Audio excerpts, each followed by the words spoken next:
Buongiorno a tutti, ci troviamo qui nella città di Vicenza, continua il nostro tour presso le aziende del territorio e oggi ci troviamo presso l'azienda Nordor Batterie. Siamo qui in presenza dell'imprenditore Andrea Berengo. Di che cosa si occupa la sua azienda, Andrea? Il nostro settore di appartenenza è quello dell'automotive, in particolare nel settore del ricambio delle batterie di auto, di cui siamo specialisti.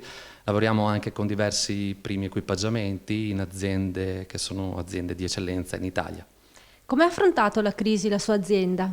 Ma noi nel periodo di lockdown abbiamo avuto continuità aziendale perché avevamo il codice Ateco che era attivo, essendo meccatronici, quindi potendo fare l'installazione.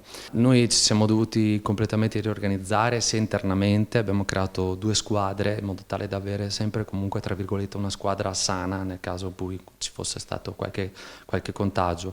Abbiamo operato subito all'acquisto dei sistemi per la misura in sicurezza, messa in sicurezza aziendale e poi abbiamo fatto quello che era chiaramente nelle nostre possibilità per cercare di sostenere quegli automobilisti che si sono trovati in una forte criticità dovuta appunto al fatto che la batteria comunque si è scaricata, ha determinato dei problemi di avviamento nei veicoli.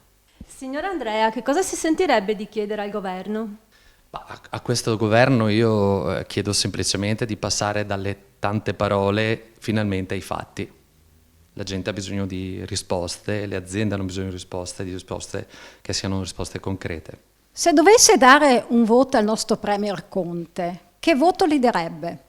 Al professor Conte in qualità di professore do un bel 6, al Premier Conte invece in qualità di primo ministro do un bel 2.